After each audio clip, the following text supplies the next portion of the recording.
All right, hey guys, I just went through the Discord and I did a poll. Not necessarily a poll. I just asked you guys if you guys wanted to see me, if you guys wanted me to do a cash versus uh futures comparison chart. And now I could swap opportunities. So I just wanted to talk about that. But first off, I mentioned before on the last video for the Lazarus members. I think it was the last video for Lazarus members. So the either the last one or yeah, it was the last one. So the video I made on Saturday, I mentioned that I took a short on US CAD and I wanted to explain why. But it all tied down to my bullish stance on crude oil. Now, if crude oil is bullish, typically CAD is supposed to be extremely bullish. Okay, so a bullish US oil is a bullish Canadian dollar. Now, even though USD, US dollar, or DXY is bullish, like as you can see, even though DXY is bullish, USD CAD has been having a real struggle trying to continue its uptrend.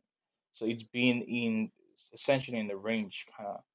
And I'll just do a chart comparison so you can see DXY has a very lethargic, explosive move to the upside. You can see Euro dollar has that same comparative move to the downside. JPY dollar has the same thing.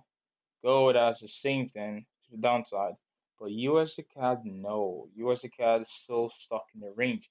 And retail would not necessarily understand why is USD CAD stuck in the range? Why is this not moving to the upside? Well, the reason is because we've had a very bullish crude oil numbers. Okay, so we have extremely bullish crude oil, and because of my crude oil bullish stance, I understood that whenever you see a situation like this, that means a very bullish Canadian dollar. So whenever DXY goes into a consolidation or a retracement, okay? So whenever DXY is in a consolidation or a retracement, that would be, I think we talked about this 1 hour delivery balance on Saturday. You can see beautifully we've traded into the what is essentially a consequent encroachment of the 1 hour rebalancing. We're trading higher. It's just beautiful to watch. So this is just a side commentary.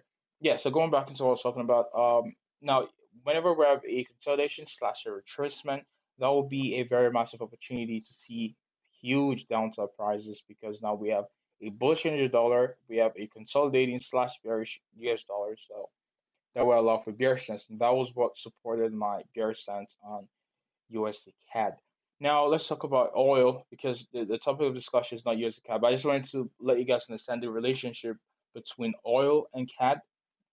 Okay, so you can use that in your analysis and why I took oil USD CAD for a short because I was looking at US dollar being weaker against Canadian dollar. So yeah, um, going back into oil now, you can see if I go into the search tab and I put in US oil, what comes up is the commodity crude oil. Okay, so crude oil is the commodity. But now this is the cash price of oil. This is not the actual futures contract of oil. Now remember, oil is a commodity. It's different from currencies. Okay, it's a commodity that is affected by real world supply and demand factors. Okay, I mean real production values and stuff really affect this commodity, just like every other commodity out there. Grains, cattle, soybean, uh, wheat, any of that stuff, they're all affected by real world supply and demand factors, and that goes also for U.S. oil. So going into U.S. oil, you can see just going out on daily time frame. You can see this is the daily time frame on oil, and you can see ever since we crashed down into zero, we've been rallying steadily higher and higher and higher. And I remember on Go Live, I talked about this being very clear nice that we could reach up into or there will be present massive liquidity at that level. Excuse me. It's currently 4:20 a.m. I have not slept, so volume is understandable. Now we've heard down into a discount, and I wanted to point out something to you guys because this is something I was on my study, and even though I wanted to see bullish prices on oil from this bullish order block. I was surprised that we traded through the bullish order block, even though we did not necessarily take out the bullish order block. The fact that we traded this deeply into this, we ate this deeply into this bullish order block was I disliked it. So I did not like the fact that we traded that deeply, even though we still saw significant price above the short to my. Now, when I was doing my own personal journaling on US oil as the commodity, now you can see that on oil, the cash, we have this low equal to this. So I'll go on the line chart and you can see we have equal lows on the line chart. Okay. So on the line chart on US oil cash price, again, this is the cash price of US oil, we have equal lows on oil. Now, if we go and look at the futures contract, okay, so um, on your trading view, go and type in CLX. So CL, and then that's just gonna pop up with crude oil futures. Then you can click on that and you see CLX. So you want to select CLX 2021, which is the current futures contract month on oil, which is November futures contract. So again, you can see your contract as an expiry date by month. Now, on this, on crude oil, you can see this low to this is higher. Okay, so even if you go and pull up your line chart, you can see, well, not even, I mean line chart. So you can see we have this low to this is higher. Okay. Now, where was this reaching for on the futures contract? It was reaching down into this volume balance plus this daily bullish order. So if you had seen this on the uh not all the candles, oh man, I'm sorry. If you had seen that on your cash price, it would have made sense. But if you're only viewing this on the cash price, this does not make sense, and something's up. This is confusing.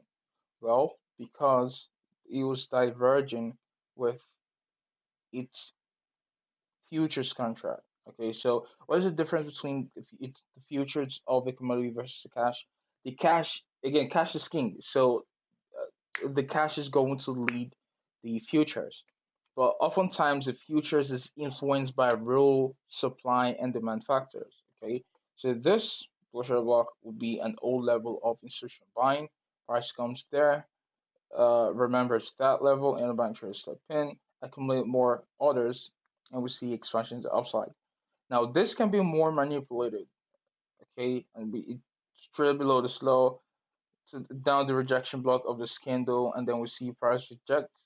Okay, off of this, all it was simply doing was reaching down into this for liquidity, and then goes higher versus this. So you can see that divergence between this low and this, where we have equal lows, and we have again the context of this was bullish, okay, bullish uh institutional flow. So it's not like we're going and looking at divergence at the highs between them both.